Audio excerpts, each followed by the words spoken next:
Okay, so magandang buhay muli sa kanilang lahat.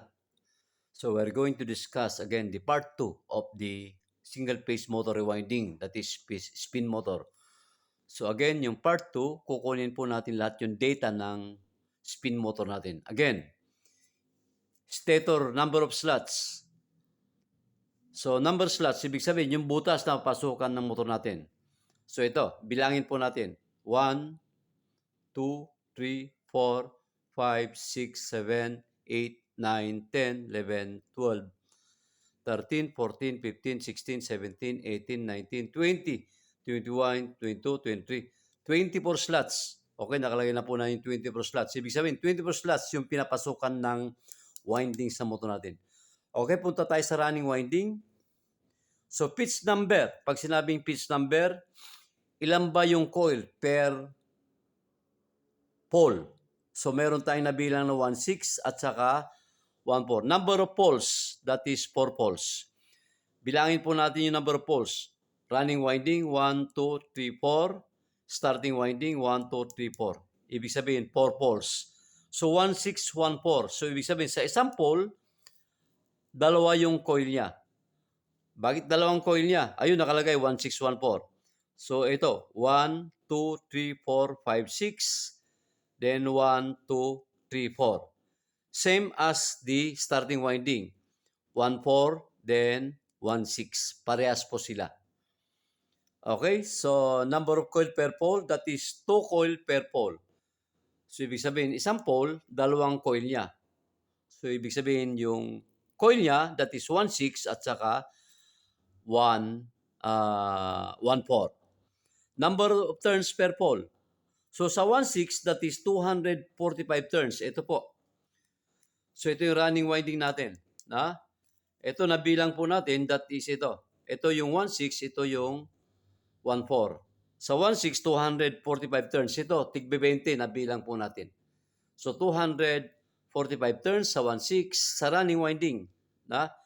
Then, sa 1.4, running winding, 170 turns. Ito po. Then, size of magnetic wire, that is number 25. Paano natin nakuha yung size ng magnetic wire para sa running winding? So, ito po, sa magitan ng wire gauge. Ano nakalagay? That is number 25. Ito po. Number 25, ito, lagyan natin number 24, pasok po siya. Number 25, pasok po siya. Number 26, di na papasok. Okay? That is number 25. Ibig sabihin, number 25 yung size ng wire para sa running winding. Okay? Thickness of plastic mylar. Ito po yung plastic mylar natin. Ayan, spacer.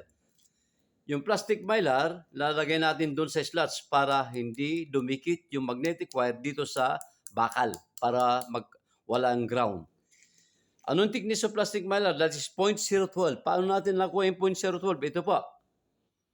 Sa kabila po ng AWJ, pagsukat ng magnetic wire, ito po. 0.012. Ito, 0.010. 0.011. 0.012. Ito, ilagay natin sa 0.011. Wala, hindi papasok. 0.012. Ayun, pumasok sa 0.012. So, parehas yung 0.012 thickness ng running winding at saka starting winding. Ibig sabihin, pare-parehas yung thickness ng plastic mylar na ginamit para sa running at saka starting winding. Okay? So, pupunta tayo sa starting winding. Okay, ito yung starting winding. Ito, 1, 2, 3, 4. Same. So, nakalagay doon starting winding, on top of the running winding, nakapatong sa running winding. So, pitch number 1614, parehas din siya. No? Parehas din siya ng 16, then 14. So, ibig sabihin, sa isang pole, dalawang coil niya. O number of coil per pole, 2 coil per pole. So, dalawa yung coil niya. Parehas din sa running winding. Number of turns per pole. So, number of turns per pole. Sa 1.6, 365 turns. Ito na ngayon. Ito. Ayun, no? Ito yung nasa ilalim running winding. Ito ngayon yung starting winding. Nasa ibabaw siya. 365 turn. Nabilang po natin. 365. Saan yun? Yung 1.6. Yung 1.6. Then, 1.4, 200. Ito yung 1.4. 1.6, 1.4. 210 turns. Size of magnetic wire, number 26. Okay, paano natin nalaman yung number 26? Ito po. Kumuha tayo ng example ng hibla, number 26. Okay, lagay po natin sa number 24, pumasok. 25, pumasok. Number 26, ito pa. Pumasok. Number 27, ayun ang pumasok. Okay, number 26. Ayun. So that is number 26. Yun ang size ng magnetic wire para sa starting winding. Ibig sabihin, yung size ng wire ng running winding, 1, 2, 3, 4, that is number 25. Size ng wire ng starting winding, 1, 2, 3, 4, that is number 26. So parehas sila yung plastic mylar, that is 0.012. Okay, so that is now the data na nakuha po natin para sa spin motor, no? So again, wait for the part 3 of the rewinding of single phase motor, that is spin motor. Again, maraming salamat po sa lahat, and God bless us all.